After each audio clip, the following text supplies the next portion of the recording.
उत्पत्ति 14 उसकी 1 से लेके हम उस पूरे बाब को पढ़ेंगे।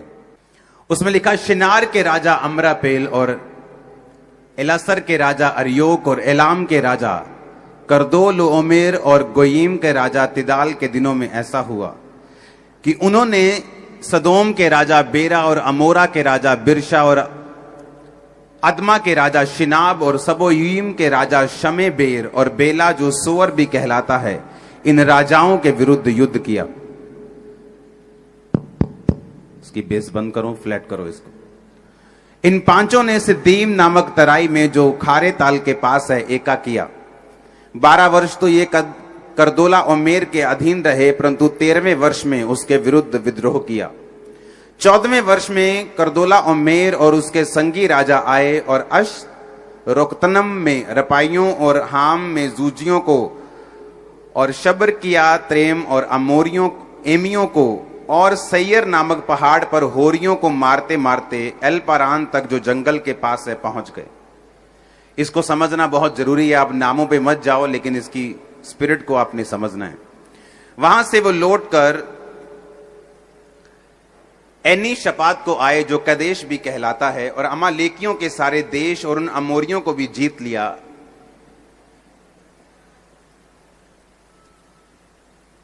जो हसोस नंतमार में रहते थे। तब सदोम अमोरा अदमा सबोयीम और बेला जो सोअर भी कहलाता है, इनके राजा निकले और सिद्दी नामक तराई में उनके साथ युद्ध के लिए उन्होंने लड़ाई की पांति बांधी। अर्थात एलाम के राजा करदोला ओमेर, गयूम के राजा तिद्दाल, शिनार के राजा अमरापेल, एलासर के राजा अरयोक, इन चारों के विरुद्ध इन पांचों राजाओं ने पांति बांधी। सिद्दीम नामक तराई में जहां लसार मिट्टी के गड़े ही गड़े थे, सदोम और अमोरा के राजा भागते भागते उनमें गिर पड़े, और जो बचे वो पहाड़ पर भाग गए। तब वो सदोम और अमोरा के सारे धन, उनकी वस्तुओं को लूट लाट कर चले गए, और अब्राहम का भतीजा लूत जो सदोम में रहता था, उसको भी वो धन समेत लेकर वहां से चले गए। आपसे मैं छुटकारे की बात कर रहा हूं। जब से ये मैंने 7 हफ्ते शुरू किए हैं, जब से 7 हफ्ते शुरू हुए, सारा माहौल चेंज हो चुका है। हाँ, ये इस बात का सबूत है कि परमेश्वर आपको बड़ा छुटकारा देने जा रहा है। सुनो मेरी बात, हमारा परमेश्वर वो परमेश्वर है कि हमें लड़ने के लिए तलवारों की जरूरत नहीं, हमें लड़ने के लिए परमेश्वर की जरूरत है। हमारी जो बाइबल है ये सबसे बड़ा हथियार है, और हमारा लड़ने वाला परमेश्वर है। डरने की और घबराने की जरूरत नहीं। मैं आपको बता रहा हूं, अभी ध्यान से वचन को सुनना। आमीन। इस्राएलियों ने वो देखा है जो आज तक किसी विश्वासी ने नहीं देखा। फिरौन ऐसा राजा था, फिरौन मिस्र के राजा को बोलते थे, जिसके सामने कुछ नहीं चलता था। आप तो डेमोक्रेटिक देश में रहते हैं जहां पर लॉ है, लेकिन बाइबल कहती परमेश्वर अपने लोगों को उन राजाओं के पास से भी बचा के लेके आया जो उनके सबसे बड़े दुश्मन थे। उसने बाइबल कहती ए राजा, ओग राजा, जो अपने जमाने के बड़े बड़े राजा थे, उनको परमेश्वर ने मार गिराया। चिंता मत करो, वो तुम्हारे अंग संग है, तुम्हें मरने नहीं देगा वो। और मसीह लोग ये बात जानते हैं कि उनका परमेश्वर क्या कर सकता है। आमीन। जिस बड़े छुटकारे की मैं आपसे बात कर रहा हूं, उसका एक तरीका है। याद रखो, हर एक व्यक्ति बाइबल में बड़ी गवाही को नहीं पा सका। हर एक बंदा उत्थे नहीं पहुंच सका जिथे उन्होंने पहुंचना चाहिए। बाइबल च लिखिया ਉਹੀ लोग ਜਿਹੜੇ परमेश्वर ਨੂੰ ਸਮਝਦੇ ਨੇ, ਜਿਹੜੇ परमेश्वर ਦੇ वचन ਨੂੰ ਸਮਝਦੇ ਨੇ, ਜਿਨ੍ਹਾਂ ਨੇ परमेश्वर ਦੀ आत्मा ਨੂੰ ਸੁਣਿਆ, ਉਹੀ लोग पहुंच सके। अगर आज मुझे छुटकारा चाहिए तो बाइबल में तरीके लिखे, बाइबल में पैटर्न लिखा है, मुझे उसी पैटर्न को फॉलो करना है। आमीन। मैं हिंदी में इसलिए प्रीच कर रहा हूं ताकि जो दूसरी स्टेट्स के लोग हैं वो भी इस चर्च को सुनते हैं, पूरी इंडिया में सुनते हैं, ताकि वो भी सीख सकें और इस बड़े छुटकारे के भागी बन सकें। आमीन। अगर आप अब्राहम की स्टोरी को देखेंगे तो बाइबल कहती है परमेश्वर ने जब अब्राहम को बुलाया, उसने जब अब्राहम को उत्पत्ति 12 उसकी 1 से 5 के बीच में अब्राहम को परमेश्वर ने कहा, अब्राहम अपने देश, कुटुंब, अपने पिता के घर को छोड़कर उस देश को चला जाओ जो मैं तुझे दिखाऊंगा, मैं तुम्हें बड़ा छुटकारा दूंगा। पर बाइबल कहती अब्राहम ने क्या किया, उसने अपना सब कुछ, भेड़ बकरी, पत्नी ली और अपना भतीजा भी साथ ले लिया। परमेश्वर ने उसको कहा था कि अपने कुटुंब को छोड़कर मेरे पास आना, लेकिन बाइबल कहती वो अपने भतीजे को साथ ले गया। और जब लूत उसके साथ बढ़ने लगा, अब्राहम एक बहुत अमीर इंसान था। बाइबल कहती परमेश्वर ने उसको भेड़ों की आशीष दी थी, वो चरवाहा था, परमेश्वर ने उसको बरकत दी थी। बाइबल कहती जैसे अब्राहम के भेड़ें बढ़ने लगी, क्योंकि परमेश्वर का जो कलाम था, जो वचन था, जो परमेश्वर की बरकत थी, वो अब्राहम के ऊपर थी। और इसी कारण, उस बरकत के कारण, उस ग्रेस के कारण लूत भी अब्राहम के साथ ब्लेस होने लगा। और जिस तरह अब्राहम की भेड़ें बढ़ने लगी, लूत की भेड़ें भी बढ़ने लगी, लूत की फाइनेंशियल ब्लेसिंग भी बढ़ने लगी। और बाइबल कहती लूत भी अब्राहम की तरह आशीषित और अमीर होता गया। एक बात लूत भूल गया कि आज लोग छुटकारे में क्यों नहीं, आज क्रिश्चियन लोग भी अंडर बॉन्डेजेस हैं, आज क्रिश्चियन लोग भी बंधनों के नीचे हैं। कारण क्या है? आज मैं आपको वो कारण बताऊंगा। अगर आपने कारण समझ लिया, अगर आपने ये वचन समझ लिया और आपने इस वचन को बार बार सुना, और आपने अभी भी सुना और घर जाके फिर इसको सुनना और फिर दोबारा सुनना और दूसरे क्रिश्चियन लोगों को ये मैसेज फॉरवर्ड करना, मैं आपको बता रहा हूं एक बड़ा छुटकारा आपकी लाइफ में एंटर कर चुका है यीशु के नाम में। अब बाइबल कहती जब लूत भी ब्लेस होने लगा कि अब्राहम ਤਾਂ ਬਲੈਸ ਸੀਗਾ ਹੀ ਸੀਗਾ, ਬਾਈਬਲ ਕਹਿੰਦੀ ਲੂਤ ਵੀ ਉਹਦੇ ਨਾਲ ਰਲ ਕੇ ਉਹੀ ਆਸ਼ੀਸ਼ਾਂ ਲੂਤ ਦੀ ਜ਼ਿੰਦਗੀ ਦੇ ਵਿੱਚ ਵੀ ਆਉਣ ਲੱਗੀਆਂ। ਬਾਈਬਲ ਕਹਿੰਦੀ है लूत भी ब्लेस होने लगा, पर बाइबल कहती है कि अब्राहम के चरवाहों के साथ लूत के चरवाहों का झगड़ा हुआ। ये दोनों चरवाहे आपस में, इन दोनों का स्टाफ आपस में झगड़ने लगा। और बाइबल कहती है अब्राहम ने लूत को बुलाया, लूत को बोला कि ऐसा सही नहीं कि हम दोनों आपस में लड़ें, तू अगर इधर जाएगा तो मैं इधर जाऊंगा, तू इधर जाएगा तो मैं इधर जाऊंगा, तू पहले चुन ले तुझे कौन सी जमीन चाहिए, तू जो जमीन चुनेगा मैं उसके सामने चला जाऊंगा, लेकिन पहले तू चुन। और बाइबल कहती लूत ने अपनी आंखों से देखा और एक तराई, एक सिंची हुई तराई जिसमें हरी घास ही घास थी, उसने चुन लिया।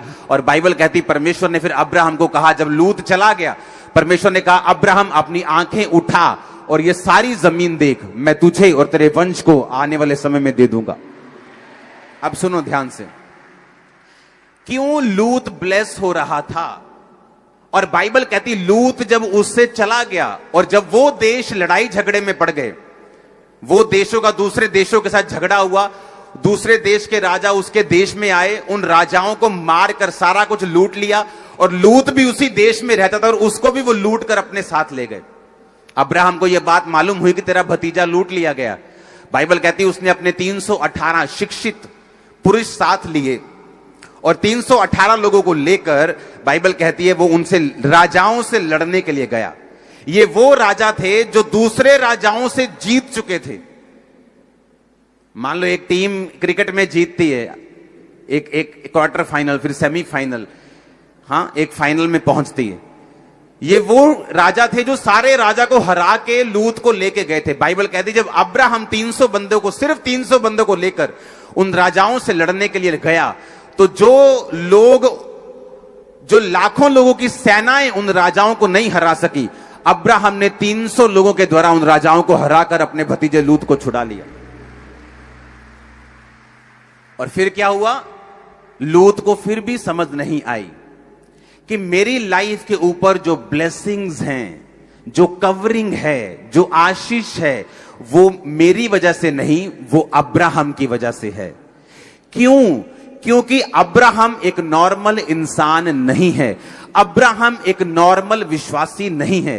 अब्राहम एक परमेश्वर का चुना हुआ एक अगुआ है, जिसके जरिए परमेश्वर अपनी महिमा को प्रकट करना चाहता है और जिसके जरिए परमेश्वर अपनी योजना को अपने इजरायली लोगों के ऊपर लेके आना चाहता है, जिसके द्वारा परमेश्वर आने वाले समय में वंशों तक अपनी महिमा को प्रकट करेगा। अब्राहम उस किस्म का इंसान है। अब मेरी बात को ध्यान से समझना। साउंड सबके समझ में आ रहा है कि नहीं आ रहा है? समझ में?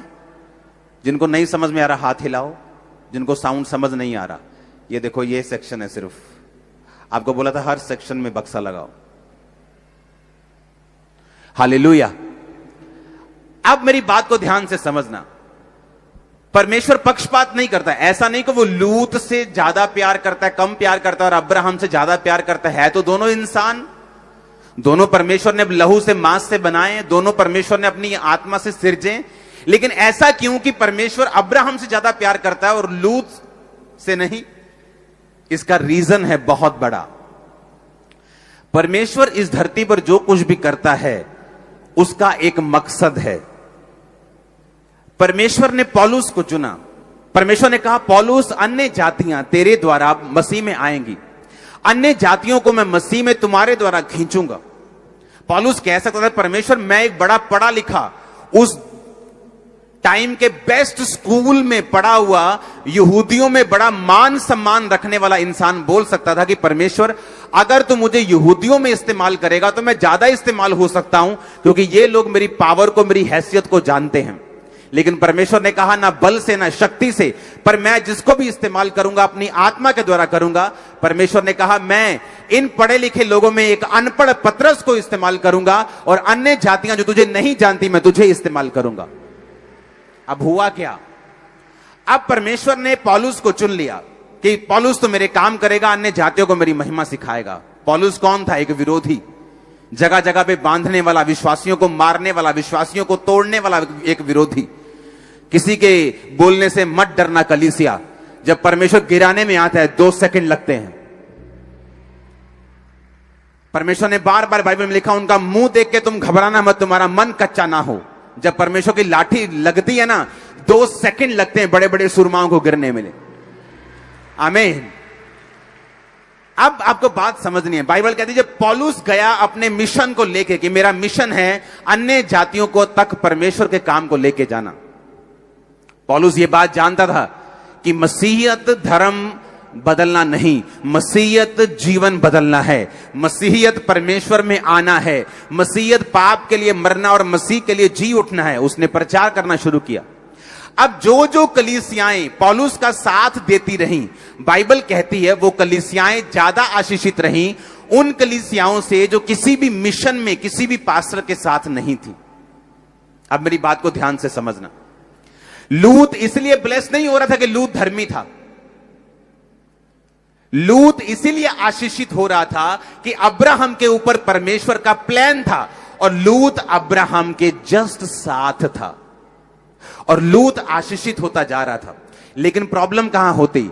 प्रॉब्लम तब होती है जब साथ रहने वाला व्यक्ति यह सोच लेता है कि यह आशीष जो है यह परमेश्वर मुझे डायरेक्ट दे रहा है, क्योंकि मैं भी यहोवा को मानता हूं, तो यह आशीष परमेश्वर की वजह से और मेरी बुद्धि की वजह से और मेरी प्रेयर की वजह से और मेरी लगन की वजह से मेरी जिंदगी में है।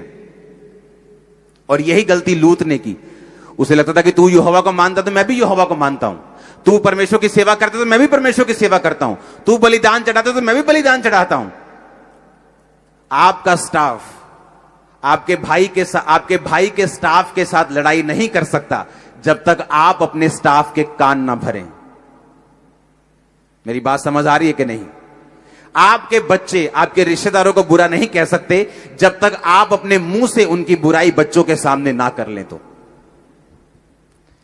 लूत के चरवाहों में झगड़ा नहीं हुआ अब्राहम के साथ, ये लूत के कान भरे हुए थे। ये लूत के साथ स्टाफ की डिस्कशंस होती थी कि अब्राहम ऐसा चाहता है, ये तुझे बढ़ने नहीं देना चाहता, ये तुझसे जेलसी करता है, ये वो जो छोटा दिमाग सोचता है वो सोच रहे थे। और इन्हीं बातों ने झगड़ा किया और दोनों अलग अलग हो गए। अब्राहम ने कहा, तू जहां जाना चाहता है चला जा, मुझे तुझसे कोई विरोध नहीं, कोई वैर नहीं। जहां जिस जगह को तू चुनेगा, तू लेफ्ट चुनेगा मैं राइट जाऊंगा, तू उत्तर चुनेगा मैं दक्षिण जाऊंगा, हम में झगड़ा नहीं होना चाहिए। अब्राहम को मालूम था कि वो परमेश्वर की वजह से ब्लेस है, लेकिन लूत परमेश्वर की वजह से नहीं, लूत अब्राहम की संगति की वजह से ब्लेस था, क्योंकि अब्राहम परमेश्वर के द्वारा बुलाया गया और चुना हुआ व्यक्ति था। अब मेरी बात को ध्यान से समझना। वो विश्वासी जो किसी भी मिशन के साथ जुड़े नहीं हुए, जो किसी भी ऐसी चर्च के साथ जुड़े नहीं हुए जिनका मकसद रूहें बचाना है, वो विश्वासी कभी भी उस तरह से ब्लेस नहीं हो सकते जिस तरह से आप लोग ब्लेस हो रहे हैं। अब वो कहेंगे, क्या हम यहोवा को नहीं मानते? वो कहेंगे, क्या हम यीशु को नहीं मानते? क्या हमने बपतिस्मा नहीं लिया? क्या हम परमेश्वर से प्यार नहीं करते? क्या हम टाइथ नहीं देते? ये बातें अलग हैं, लेकिन बाइबल कहती है इस धरती पे मेरा चुना जाना और आपका चुना जाना एक मकसद के तहत है। और जब आप मकसद वाले लोगों के साथ जुड़ जाते हैं और उनके विजन्स के साथ खड़े हो जाते हैं, आप पर वो ब्लेसिंग आती है जो उन्हीं लोगों के ऊपर है जिनके पीछे आप चल रहे हैं। सुनो, छुटकारा लेना और छुटकारे की बात करना अलग अलग बात है। परमेश्वर की बात करना और परमेश्वर को अपनी जिंदगी में टेस्ट करना, उसके छुटकारे को, उसकी ब्लेसिंग को, उसकी हीलिंग को अपनी फैमिली में, अपने घर में, अपने बच्चों में, अपने फाइनेंस में, अपनी स्पिरिचुअल लाइफ में, यह अलग बात है। और बिना वचन पे चले, बिना वचन की समझ के आप कभी भी इस छुटकारे में एंटर नहीं कर सकते, क्योंकि आपको इन वचन की समझ लेनी होगी और आपको वचन के मुताबिक चलना पड़ेगा। हालेलुया। अब आप देखो कि जो राजा दूसरे राजाओं को मारकर, जो भी अपने आप में बड़े राजा थे, वापिस जा रहे हैं। अब्राहम को मालूम होता तेरा भतीजा लूत भी बंदी बना लिया गया।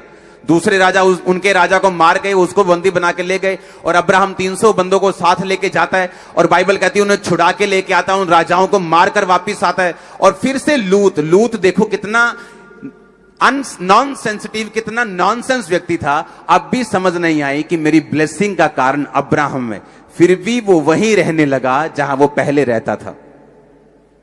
एंड में क्या हुआ? दूत आए, अब्राहम ने उन्हें पहचाना, अब्राहम ने कहा मेरे से खाना खा के जाना। खाना खा के वो गए, अब्राहम को बेटे की आशीष दे के गए। जाते वक्त बोल के गए कि हम सदोम अमोरा को नाश करने वाले हैं। और बाइबल कहती है लूत वहां था, उसने कहा परमेश्वर अगर वहां 50 धर्मी मिले क्या तू उन्हें नाश करेगा? परमेश्वर ने कहा नहीं।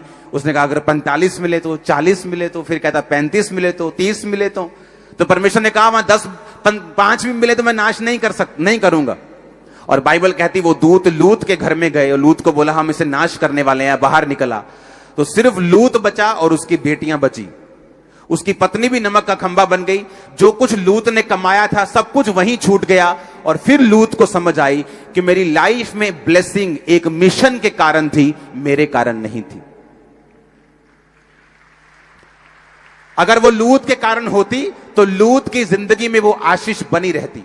मैंने लोगों को देखा है पास्टरों के साथ जुड़ के ब्लेसिंग लेते हुए, जब गाते थे वो सामर्थ उतरती, जब बोलते सामर्थ उतरती, लेकिन जब उस मिशन से वो हट जाते थे सब कुछ परमेश्वर छीन लेता था वो चीजें। अब वही चीज वो करते थे लेकिन लोगों को सामर्थ महसूस नहीं होती थी। वही चीज वो करते थे लेकिन लोगों को वो आनंद महसूस नहीं होता था, क्योंकि उन्हें वो मालूम नहीं कि परमेश्वर आपको जो कुछ भी देता है वो अंडर मिशन, अंडर कवरिंग और एक खास मकसद के तहत देता है। आप मेरी बात को समझ रहे कि नहीं? अब लूत, अगर आप कहें कि नहीं लूत की वजह से वो आशीष थी, तो जब सदोम और अमोरा को दूतों ने नाश किया तो लूत की वो आशीष उसके पास क्यों नहीं आई? उसकी पत्नी, उसकी लड़कियां भी वहां रह रहकर करप्ट हो चुकी थी। और ऐसी जाति लूत और उनकी अपनी बेटियों से पैदा हुई जिससे सारी उम्र अमोनियों और अमोबियों से, मुआबियों से परमेश्वर ने फिर नफरत की। हालेलुया। कितना खतरनाक है एक व्यक्ति का रूहें बचाने वाले लोगों के साथ ना जुड़ना, जो क्रिश्चियन है, जो मसीह में है, जो ये जानता है कि आपका प्राइम मकसद, यीशु मसीह ने जाने से पहले, स्वर्ग चढ़ने से पहले क्या कहा था? सब जातियों को चेला बनाओ, उन्हें बाप बेटा पवित्र आत्मा के नाम में बपतिस्मा दो, और देखो जगत के अंत तक मैं तुम्हारे साथ हूं। ये मेरा मकसद नहीं है, ये आपका मकसद है। वहां पे सिर्फ 12 चेले नहीं थे, बाइबल कहती वहां पे 500 से ज्यादा विश्वासी खड़े थे जब यीशु मसीह ने कहा तुम जाओ और सब लोगों को चेला बनाओ। इसका मतलब आप एक मकसद के तहत बुलाए गए हैं। आप सुसमाचार सुनाने के मकसद के तहत बुलाए गए हैं। उस मकसद को जब हम पूरा करेंगे, उन्होंने प्रेरितों के साथ मिलकर उस मकसद को पूरा किया। किसी के पास घर था, उन्होंने घर बेच दिया, पैसे थे पैसे दे दिए, गोल्ड था गोल्ड बेच दिया, मिशन के कामों को कंप्लीट किया, पौलुस की सहायता की, पतरस की सहायता की, और वो खुद भी ब्लेस होते गए। गिनती में कलीसिया दिन ब दिन बढ़ती गई। उन 12 को खत्म करने का यत्न किया गया। 400 करोड़ हो गए आज हम। हालेलुया। ये भूल जाओ कि क्रिश्चियन लोगों पे आप दबाव डाल दोगे तो क्रिश्चियन खत्म हो जाएंगे। अरे ये फूट निकलेंगे, इतने निकलेंगे तुम गिन नहीं पाओगे। ये तुम्हारी गिदड़ भभकियों से डरने वाले कोई नहीं है ये लोग। जब तुम मसीह में बपतिस्मा लेते हो तुम अपने लिए मर चुके हो, उसी दिन तुम मसीह में जी उठे हो। अब यीशु मसीह जानता है तुम्हारे साथ क्या करना है। आमीन। यीशु मसीह को मालूम था कि आने वाले समय में क्या होगा, वो सब जानता था। मत्ती 10 उसकी 26 से 42 आयत को पढ़ेंगे। उसमें लिखा है, इसलिए मनुष्यों से मत डरना, क्योंकि कुछ ढका नहीं जो खोला ना जाएगा, ना कुछ छिपा है जो जाना ना जाएगा। जो मैं तुमसे अंधियारे में कहता हूं तुम उजाले में कहो, जो कानों कान सुनते हो उसे छतों पर से प्रचार करो। जो शरीर को घात करते हैं पर आत्मा को घात नहीं कर सकते, उनसे मत डरना। उससे डरो जो आत्मा और शरीर दोनों को नरक में नष्ट कर सकता है। क्या एक पैसे में 2 गुरैया नहीं बिकती? तो भी तुम्हारे पिता की इच्छा के बिना उनमें से एक भी भूमि पर नहीं गिरती। तुम्हारे सिर के बाल भी गिने हुए हैं, तुम डरो नहीं, तुम बहुत गोरैयों से बढ़कर हो। जो कोई मनुष्यों के सामने मुझे मान लेगा, मैं स्वर्ग के पिता के सामने उन्हें मान लूंगा। जो कोई मनुष्यों के सामने मेरा इनकार करेगा, मैं भी स्वर्ग के पिता के सामने उसका इनकार कर दूंगा। हालेलुया। लोग जा रहे हैं लोगों के घर में, बोल रहे हैं, ए तू अपने धर्म में वापिस नहीं आया, तेरे को तेरे मरने पे नहीं आएंगे, तेरी शादी पे नहीं आएंगे, तेरा पिंड तेनू छड़ दूंगा। हाँ, और बाद में क्या बोलते हैं, तेरे ना कोई जबरदस्ती तो नहीं कर रहे काका? तो ये क्या, ये जबरदस्ती नहीं की, ये है जबरदस्ती। क्रिश्चियन जबरदस्ती नहीं कर रहे, तुम लोग जबरदस्ती कर रहे हो। क्रिश्चियन कहां जबरदस्ती कर रहे हैं? और हमें कोई ऐतराज नहीं। अगर मेरी टीचिंग पर, खुदा की टीचिंग में दम होगा तो लोग मसीह में आ जाएंगे। अगर पवित्र आत्मा में चंगा करने की शक्ति होगी, चमत्कार करने की शक्ति होगी, तुम में से कोई भी किसी को रोक नहीं पाएगा। ज्यादा लोग परमेश्वर में आएंगे। हालेलुया। हमें कोई ऐतराज नहीं है। आमीन। हमें परमेश्वर पे इतना भरोसा है, उसकी टीचिंग पे, उसकी पावर पे इतना भरोसा है कि हमें ऐसा कोई जबरदस्ती करने की जरूरत नहीं। आमीन। किसी को पैसे देने की जरूरत नहीं, उसको यीशु मसीह दे दो बस। ये लाखों करोड़ों खरबों की लॉटरी यही है। हालेलुया। उसमें आगे लिखा, मनुष्य के बैरी उसके घर के लोग होंगे। मैं इसलिए आया हूं कि मनुष्य उसके पिता और बेटी को, उसके मां और बहू को उसकी सास से अलग करूं। मनुष्य के बैरी उसके घर के लोग होंगे। जो माता पिता को मुझसे अधिक प्रिय जानता है मेरे योग्य नहीं, बेटा बेटी को मुझसे अधिक प्रिय जानता मेरे योग्य नहीं। जो कोई अपना क्रूस लेकर मेरे पीछे ना चले, मैं मेरे योग्य नहीं। जो अपना प्राण बचाएगा वो उसे खोएगा, और जो कोई मेरे लिए अपना प्राण खोएगा वो उसे पाएगा। जो तुम्हें ग्रहण करता है वह मुझे ग्रहण करता है, जो कोई मुझे ग्रहण करता है वह पिता को ग्रहण करता है। जो भविष्यद्वक्ता को भविष्यद्वक्ता जानकर ग्रहण करे वह भविष्यद्वक्ता का बदला पाएगा। जो धर्मी को धर्मी जानकर ग्रहण करे वह धर्मी का बदला पाएगा। बाइबल कहती है, अगर आप धर्मी को धर्मी जानेंगे कि ये लोगों को परमेश्वर ने खड़ा किया है, ये लोग परमेश्वर के द्वारा खड़े किए गए, मैं इनका साथ दूंगा, मैं इनके साथ खड़ा हूंगा। बाइबल कहती वो ब्लेसिंग जो उनके ऊपर है वो आपके ऊपर आएगी। ये बिब्लिकल है। वो ब्लेसिंग सेम, वो फाइनेंशियल, वो स्पिरिचुअल, वो हर तरह की वो आशीष जो उन लोगों के ऊपर है, परमेश्वर ने कहा मैं तुम्हारे ऊपर वो दूंगा। आमीन। ये एक पैटर्न है। जब आप एक दर्शन, एक विजन में जुड़ जाते हैं, बाइबल कहती है उस दर्शन के कारण परमेश्वर आपको ब्लेस करता है। ऐसे सतावों का आना इतना जरूरी है जितना आप सोच भी नहीं सकते। जहां आप प्रचार नहीं कर रहे, आपके विरोधी वहां पे अब प्रचार कर रहे हैं। जहां आप नहीं पहुंच सकते वहां वो पहुंच रहे हैं, चाहे विरोध से, चाहे बहाने से, लेकिन मसीह का प्रचार हो रहा है। और इस बात के लिए शुक्रगुजार रहेंगे हम खुदा के सदा के लिए। जहां आपका YouTube नहीं पहुंच रहा, जहां टीवी नहीं पहुंच रहा, वहां विरोधी पहुंच रहे हैं। वो भी देख रहे हैं, अच्छा पास्टर क्या होता है, अच्छा ये हीलिंग क्या होती है, अच्छा ये चमत्कार क्या होता है। बस उनको बताते जाओ नेगेटिव, एक दिन खुदा पॉजिटिव अपने आप कर देगा उनको। Don't worry. हालेलुया। ये जो प्रचार अभी शुरू हुआ है ना पंजाब में, ये परमेश्वर की ब्लेसिंग है पंजाब के ऊपर, कि अब हर बंदा मसीह का प्रचार कर रहा है, चाहे विरोध से, चाहे भली मनसा से, चाहे कलेश डालने के लिए, पर वो प्रीच कर रहे हैं। वो सारे हमारे भाई हैं, क्योंकि हम उनसे प्यार करते हैं, क्योंकि वो हमारा प्रचार कर रहे हैं। हालेलुया। हम उनकी ब्लेसिंग के लिए प्रार्थना करते हैं। आमीन। मैं कड़वाहट में नहीं आता हूं, क्योंकि मुझे पता है परमेश्वर क्या कर रहे हैं। बहुत से लोग सोशल मीडिया पे शेयर करते हैं दूसरे धर्म के लोगों की पिक्चर्स को, उनकी वीडियोस को, जहां वो मार कुटाई कर रहे हैं, एक दूसरे के बाल पकड़ रहे हैं, दाढ़ियां पकड़ रहे हैं। आपको ऐसा नहीं करना चाहिए। हमने लोगों के जैसा नहीं बनना, हमने कड़वाहट नहीं अपनी निकालनी है, हमने कड़वे नहीं होना, हमने तोहमत नहीं लगानी। हर जगह ब्लैक शीप्स होती हैं, हर धर्म के लोगों में काली भेड़ें होती हैं। तो एक दूसरे की कमियां हमने नहीं दिखानी, हम वो प्रीच करेंगे जो बाइबल में लिखा है। लंगड़ों को चलाएंगे, अंधों को दिखाएंगे, कोढ़ियों को शुद्ध करेंगे, वो सब करेंगे जो बाइबल में लिखा है, लेकिन कड़वे नहीं होंगे, किसी के धर्म की खिलाफत नहीं करेंगे। आमीन। हमें मालूम है यीशु मसीह ने हमें क्या सिखाया है। किसी से डरेंगे नहीं, किसी से घबराएंगे नहीं, जो करते थे और करेंगे, जबरदस्त करेंगे। आमीन। बाकी लोगों की बात तो इंडिया में, पंजाब में पास्टर्स के पास इतने लोग हैं जितने लोग इमेजिन भी नहीं कर सकते। मैं आपको सच कह रहा हूं, लोगों को 5000 लोगों को इकट्ठा करने के लिए 10-10 दिन काम करना पड़ता है। अगर पंजाब के पास्टर्स एक मैसेज कर दे, लाखों लोग सड़कों पे आ जाएंगे, मैं बता रहा हूं। लेकिन बात ऐसी है कि हमें कोई भी कड़वा नहीं कर सकता। हमें मालूम है परमेश्वर क्या कर रहा है। आमीन। आपको पता है दुनिया के 20% हिस्से के ऊपर रोमन साम्राज्य राज करता था, और बाइबल कहती है क्रिश्चियंस लोगों ने उस राज्य को चलाया। एक दिन वही क्रिश्चियन लोगों के खिलाफ वो साम्राज्य बन गया, और एक दिन फिर नाश भी हो गया। हम उस परमेश्वर को मानते हैं जो राज्यों को खड़ा कर सकता है और उन्हें गिराने की ताकत भी रखता है। मैं आपको सच कह रहा हूं, लेकिन हमें कड़वे होने की जरूरत नहीं, क्योंकि ये परमेश्वर का काम, वह हमारे भाई हमारा ही काम कर रहे हैं, हमारे काम को आसान कर रहे हैं, हमारे ही बोझ उठा रहे हैं, तो करने दो, एंजॉय करने दो। Hallelujah, hallelujah. अब जिसको नहीं भी पता यार ये पास्टर्स होते क्या हैं, ये लिखा क्या है बोर्ड के ऊपर, सर्च तो करो इंटरनेट पे, ये पास्टर्स होते क्या हैं, बस सर्च करो एक बार, फिर तुम जानो, खुदा जाने, हम जाने। करो तो सही सर्च। हालेलुया। करो तो सही, मिरेकल्स होते हैं कि नहीं, करो तो सही, सर्च करो।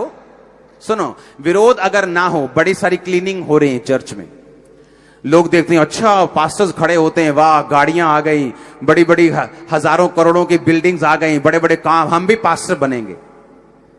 लेकिन उन्हें यह मालूम नहीं कि जो फेक लोग हैं उड़ जाएंगे, वो डर जाएंगे, अब छुप जाएंगे, नजर नहीं आएंगे, हीलिंग नहीं करेंगे, डिलीवरेंस करनी भूल जाएंगे, उन्हें कुछ पता नहीं। अभी कोरोना के टाइम पहले बोलते थे यीशु मसीह ये कर सकता है, वो पास्टर फिर कहीं नजर ही नहीं आए कोरोना टाइम पे ऊपर। और आपको मालूम है ये चर्च पहले दिन, जब महामारी का पहला दिन, लोग डर रहे थे, हम सड़कों के ऊपर थे पंजाब पुलिस के साथ। अब ये टाइम में जब विरोध हो रहा है, आपके साथ खड़े होंगे हम। अब कोई भी विश्वासी हो, किसी भी मिशन का हो, साथ खड़े होंगे। आमीन। हालेलुया। अब वो टाइम है जब परमेश्वर छांटी भी करेगा, क्लीनिंग भी करेगा। जो लोग पैसों के लिए खड़े हुए हैं, फेम के लिए खड़े हुए हैं, शौहरत के लिए खड़े हुए हैं, लड़कियां पटाने के लिए खड़े हुए हैं, सब भाग जाएंगे। हालेलुया। जब उनको डर लगेगा, अच्छा विरोध, ये विरोध भी हो रहा है, अच्छा इससे तो मेरा खतरा भी है, ये छोड़ो, कुछ और करते हैं। लेकिन जो खुदा के साथ प्यार करते हैं वो और बढ़ेंगे, वो खड़े रहेंगे। हालेलुया।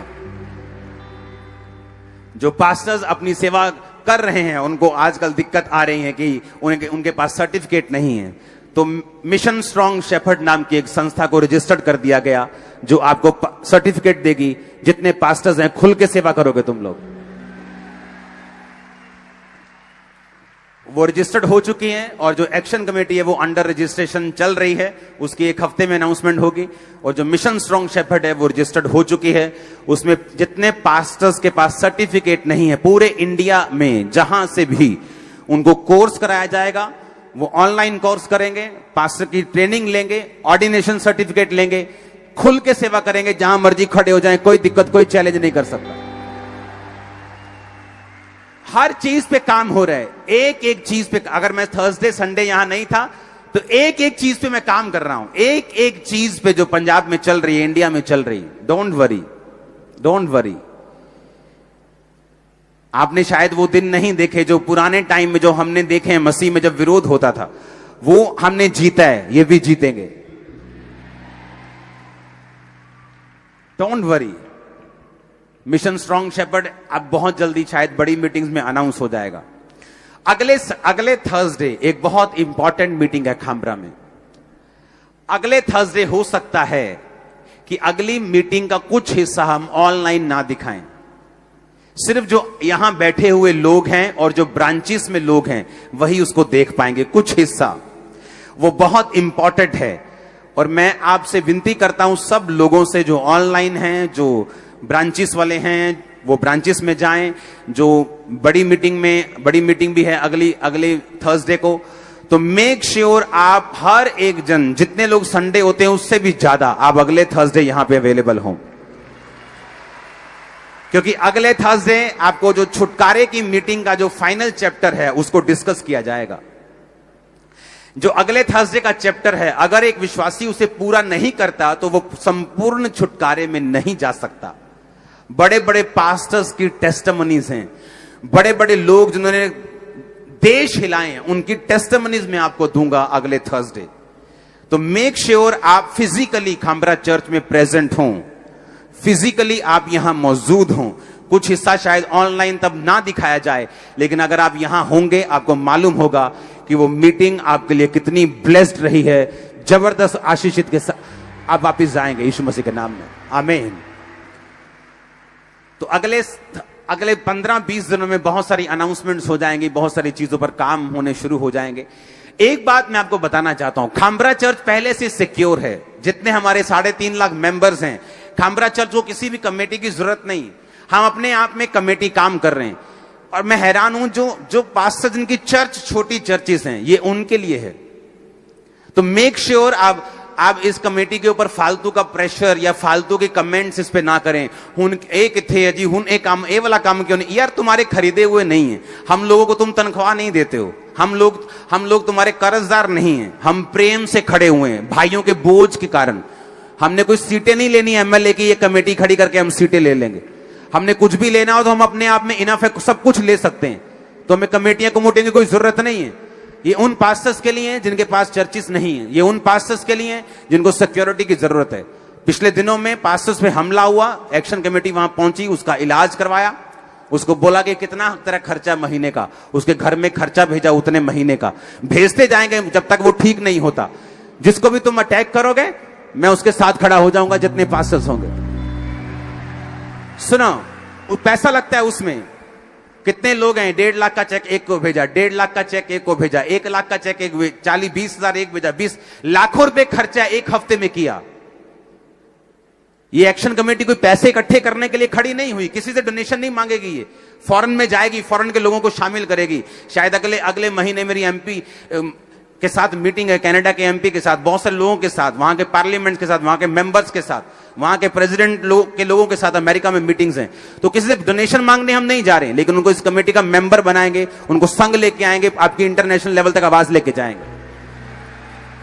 हालेलुया। तो ये भूल जाओ कि ये कमेटी हम अपने लिए खड़ी, हमें किसी भी प्रेस की जरूरत नहीं है। हमें मेरे जो काम कर रहे हैं, लीगल कमेटी जो काम करती है, अपने बिजनेस छोड़ के काम कर रही हूं, उनको किसी चौधरियों की भूख नहीं है, चौधरदारी की किसी की। हमने अपने सरकारों के द्वारा दिए गए ऑफर ठुकराए हैं। इस चीज में आप चेयरमैन बन जाओ, इसमें बन जाओ, हमने ठुकराए कि हमें नहीं चाहिए, आप हमारे क्रिश्चियन दूसरे भाइयों को दे दो। तो हमें ये ना तो हमें मशहूर होने का चक्कर, हम पहले से मशहूर हैं, ना पैसे का हमारे पास पहले ही पैसा है, ना किसी चीज का, ना किसी एमएलए की कुर्सियों का, ना हमें किसी चीज का, ना सुनो पास्टर्स जोड़ने का भी मुझे लालच नहीं कि पास्टरों का प्रधान बन जाऊं। इसलिए मैंने इस कमेटी का कोई मैंने मेंबरशिप नहीं ली। मैं इसको गाइड करूंगा, इसके साथ जुड़ा रहूंगा, सारी दुनिया के लोगों को इस कमेटी में शामिल करूंगा, आमीन। और लेकिन कोई डोनेशन मांगने नहीं जाएगी ये कमेटी, ये आप लोगों के लिए काम कर रही है। और मुझे पास्टर्स की भी भूख नहीं है कि मैं पास्टर्स को इकट्ठा करूं। इस चर्च के 2000 पास्टर्स हैं जो मेंटरशिप के नीचे हैं। 516 पास्टर मेरी मेंटरशिप के नीचे हैं, और जो मेरी मेंटरशिप के नीचे पास्टर्स हैं उनके एक के नीचे 60 70 पास्टर्स हैं। 2000 पास्टर्स इस चर्च के मेंटरशिप के नीचे हैं। तो लाखों लोग हमारे साथ पहले से जुड़े हुए हैं, हमें किसी कमेटी की जरूरत नहीं। तो ये बात कान खोल के समझ के रखना, कोई कमेंट करने से पहले, कि आपको मालूम होना चाहिए कमेटी लोगों के लिए खड़ी हुई है, लोगों के फायदे के लिए। हमें पैसा खर्चने का कोई शौक नहीं है, हमारी चर्च का काम पड़ा है अभी, हालेलुया। लेकिन कौम से प्यार है और करते रहेंगे। जो लोग विरोध में भी खड़े थे ना, उनको भी प्रोटेक्ट करेंगे। कोई मिशन हो उसके साथ भी खड़े होंगे, आमीन। और जो आपको बोला गया वो होगा यीशु मसीह के नाम में, आमीन। ऊंचा बरकत तुम्हारी चर्च, हालेलुया। हालेलुया। अब अगर मैं छुटकारे की बात कर रहा हूं तो आपको यह बात समझ आनी चाहिए कि मुझे छुटकारा तब मिलता है और तब बना रहता है जब मैं एक मिशन के नीचे हूं। अपने पड़ोसी को बोलो, एक मिशन के नीचे हो। आमीन। अब वो मिशन नाम का नहीं होना चाहिए, वो मिशन काम का होना चाहिए। उसका पहला मकसद रूहें बचाना होना चाहिए। उसका पहला मकसद सुसमाचार लेके जाना होना चाहिए। जब आप एक मिशन के नीचे अपनी जिंदगी, अपना फाइनेंस, अपना परिवार, अपनी ताकत, अपनी सब कुछ चीजों को दे देते हैं, परमेश्वर उन पर बरकत देता है। वो आपके परिवार को बरकत देता है, वो आपके रास्तों को साफ करता है। आमीन। ऊंचा ये बरकत आपकी है चर्च। हालेलुया। अपने पड़ोसी को बोलो, एक विजन के नीचे आ। अपने पड़ोसी को बोलो, एक मिशन के नीचे आ। जिस तरह अब्राहम के साथ लूत था और लूत ने बरकत पाई और पौलुस की कलीसिया ने बरकत पाई। अपने पड़ोसी को हाथ उठाकर कहो, तू और तेरा परिवार आज से बरकत को पाएंगे यीशु मसीह के नाम में। बोलो बोलो पड़ोसी को, तू और तेरा परिवार आज से बरकत को पाएंगे। आमीन। अब आपको यह बात ध्यान से समझनी है। बाइबल कहती परमेश्वर ने अलग अलग लोगों को अलग अलग वरदान दिया है। जब मैं एक्शन कमेटी की कॉल करूंगा तो बहुत से लोगों की मुझे जरूरत पड़ेगी जो उसके टेक्निकली उसके उस सॉफ्टवेयर को, उन चीजों को संभाल सके। आप में से लोग आएंगे, मुझे मालूम है। जब अलग अलग सेवा होगी, जब फाइनेंस की जरूरत होगी तो आप में से लोग उठते हैं जो फाइनेंस को बोते हैं। जब दरी बिछाने का टाइम है, आप ही लोग बिछाते हैं। बाइबल कहती जिसके पास जो वरदान है वो उस मिशन में लगाए। अगर उस वरदान को वो परमेश्वर के मिशन में नहीं लगाता, बाइबल कहती है वो अपनी आशीषों को एक दिन गवा देगा। क्योंकि बाइबल कहती है तुम जितने मर्जी यहोवा को मानने वाले हो, लेकिन परमेश्वर अपने वचन के बाहर कभी भी काम नहीं करता। लूत को एक बार समझ नहीं आई, उसे लगता कि मेरी वजह से ब्लेसिंग है, वहां चला गया, राजा लूट के ले गए। तब भी दिमाग में नहीं आई कि अगर परमेश्वर मेरे साथ होता तो राजा मुझे लूट कर नहीं लेके जाते। फिर भी समझ नहीं आई, वापिस वहीं चला गया, फिर वहीं रहा और कुछ साल के बाद वो नाश हो गया, वो देश ही नाश हो गया। परमेश्वर ने उसे नाश कर दिया। और अंत क्या हुआ कि उसकी बेटियों के द्वारा अम्मोनी, मुआबी ऐसी जाति पैदा हुई जो परमेश्वर की हजूरी में नहीं आ पाते थे। परमेश्वर ने अपनी हजूरी में आना मना कर दिया था। वो पापी जाति पैदा हुई, परमेश्वर उनसे नफरत करता था। मेक श्योर जो दर्शन परमेश्वर ने आपको दिया है, जो सेवकाई परमेश्वर ने आपको दी है, जो अगुवे परमेश्वर ने आपको दिए हैं, अपनी हर गिफ्ट से, अपनी हर ताकत से उनके साथ खड़े होना है। यह आपकी बरकत का कारण होगा, यह आपकी ब्लेसिंग का कारण होगा। Hallelujah, hallelujah. और इसीलिए परमेश्वर ऐसे सिस्टम दे रहा है कि दूसरे पास्टर्स भी इन चीजों में अब शामिल हो सकें, दूसरे पास्टर्स भी सेवकाइयों में शामिल हो सकें, वो भी अंडर कवरिंग में आए और अंडर कवरिंग रह के काम करें ताकि परमेश्वर उनको बरकत दे सके, उनको सुरक्षित रख सके। क्योंकि हर एक के ऊपर मेंटर का मसा नहीं है, हर एक व्यक्ति के ऊपर अब्राहम का मसा नहीं है, हर एक व्यक्ति के ऊपर मूसा के जैसा मसा नहीं है। हर एक व्यक्ति को परमेश्वर ने अलग अलग तरीके से और अलग अलग मकसद से चुना है। कितनों को मेरी बातें समझ आ रही हैं? मेरा बिलीव है आज से आपका परिवार बरकत को पाएंगे। मेरा बिलीव है आज से आपका परिवार और आप बरकत को पाएंगे। मेरा बिलीव है आज से आप और आपके परिवार के ऊपर पवित्र आत्मा उतरेगा और पवित्र आत्मा से आप भरेंगे। मेरा बिलीव है वरदानों के साथ आप भरेंगे यीशु मसीह के नाम में। मेरा बिलीव है आप बड़े बड़े कार्य परमेश्वर आपके द्वारा करेंगे यीशु मसीह के सामर्थी नाम में। आमीन। ये बरकत तुम्हारी है चर्च। परमेश्वर के वचनों को सुनने के लिए हमारे चैनल को सब्सक्राइब कीजिए और हमारी लेटेस्ट वीडियो सबसे पहले देखने के लिए बेल आइकन को प्रेस कीजिए।